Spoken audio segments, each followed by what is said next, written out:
Lula. Eles querem de qualquer maneira, torcendo contra.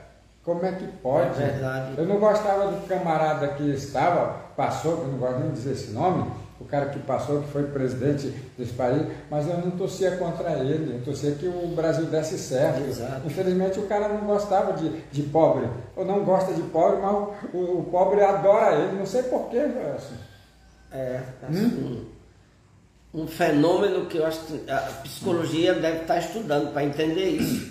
Porque se você for fazer uma análise das coisas boas que o ex-presidente fez, eu pessoalmente, particularmente, eu já li, já procuro, não encontro, certo? Então, outra coisa, essa história de mito, isso aí foi o marqueteiro que tirou o N, porque na realidade ele tem uma fama de mentiroso, certo? Esse já Era um mentiroso, Ailton. Infelizmente, a gente lamenta porque algumas igrejas aderiram ao apoio a esse cidadão, né, que o conduziram à presidência da República, né? Instalou-se o ódio, o escritório do ódio, do crime, e o que permeia muitas vezes no meio de nós. Isso, Ailton, impede um raciocínio lógico, você observar o óbvio. Quando você fala do presidente Lula, o presidente Lula é aplaudido na ONU de pé. Um homem extremamente preparado, e reconhecido pelas suas lutas, pelo seu trabalho em defesa da pobreza. Da pobreza. Respeitado no mundo inteiro, Ailton. E aqui no Brasil, a gente vê parlamentares desqualificando o presidente da República. Aí eu pergunto, o desemprego aumentou ou diminuiu? O controle da inflação melhorou ou piorou? Está entendendo? Então, são questões que saem digamos assim, da visão pessoal, de partido ou de pessoas, mas um plano e um projeto que traz esperança e tranquilidade para o povo. Quando a gente colocava aqui a questão da educação, aí, há uma desistência muito grande nos cursos de licenciatura plena. O governo federal já preocupado, está criando uma gratificação para incentivar o estudante, do jeito que ele criou para o ensino médio, ele está criando para o curso superior de licenciatura plena, para estimular e incentivar, porque há um processo de desestímulo, de desqualificação, um processo que, hora aula, contrato emergencial, ninguém se forma, Ailton, para ficar contrato emergencial.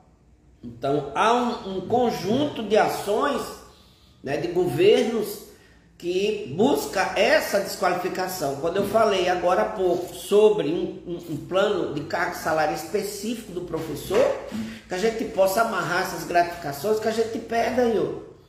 Quando eu falei que a gente passa nas escolas e encontra professores e professoras, né, ainda em trabalho, muitas vezes sem as condições adequada de saúde, né, já pelo desgaste da profissão, eles dizem, se eu aposentar vou passar fome.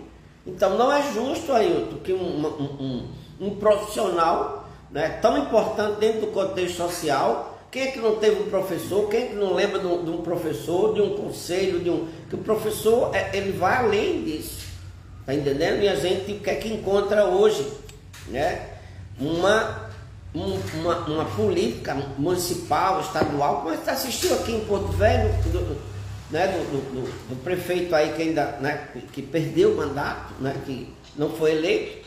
Ele entrou na justiça, Aron entrou na justiça para não pagar o piso nos municípios, e aqui ele inventou uma história de complemento, Ailton. Isso é desqualificar o profissional, né? Isso é desumanizar as relações de trabalho.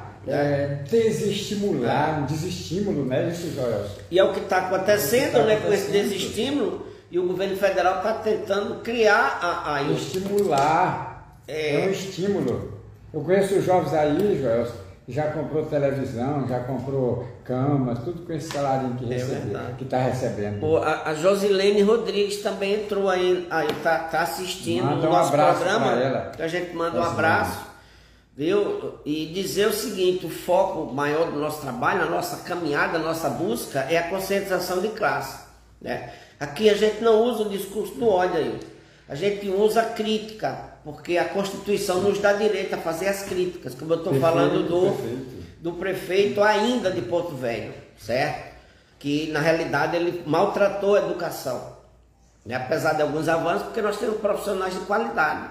Então, o grande foco nosso é conscientização de classe. É possível construir uma sociedade com justiça social, né? Buscando exatamente a conscientização de classe.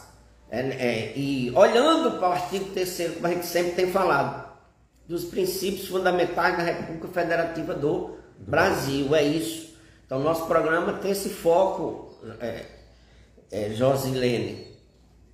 E a gente sempre, todos os sábados, né, das 8 às 9, a gente sempre está por aqui, às vezes a gente adianta um pouco. Se estende um pouco, né? Principalmente depois das eleições, nós tivemos que se estender, porque tinha muita matéria, né? Muito assunto.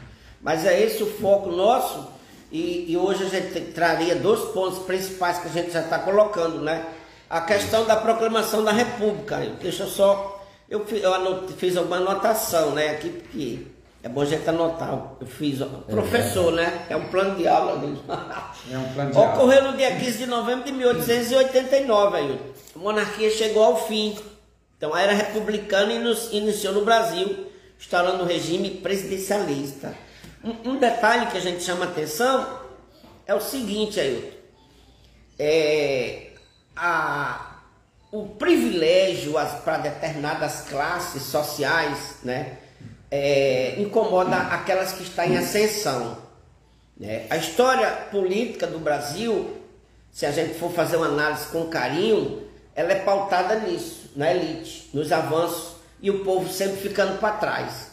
Quando a gente vê a derrubada de uma monarquia e um regime presidencialista se formando, a gente observa que, mais uma vez, né, nós vamos ter a elite brasileira insatisfeita com o reinado de Pedro II, né, e 3 grupos insatisfeitos nesse momento: militares, cafeicultores e a Igreja Católica, por causa da maçonaria. Nós não vamos aqui detalhar, né? A gente gostaria de dizer que essas mudanças, né, ou esses regimes, eles servem para atender o interesse não do povo, mas de classes economicamente em ascensão. Então, um grande problema que a gente assiste ao longo dos anos é a ausência dessa que a gente fala tanto, né, conscientização de classe. Somos a maioria. Quem deve fazer o debate somos nós. Mas aí o que é que acontece aí ao longo dos anos? Atacam a educação, desestimula o conhecimento, porque é muito fácil. Uma educação hoje, que ela ensina a acreditar e não ensina a questionar.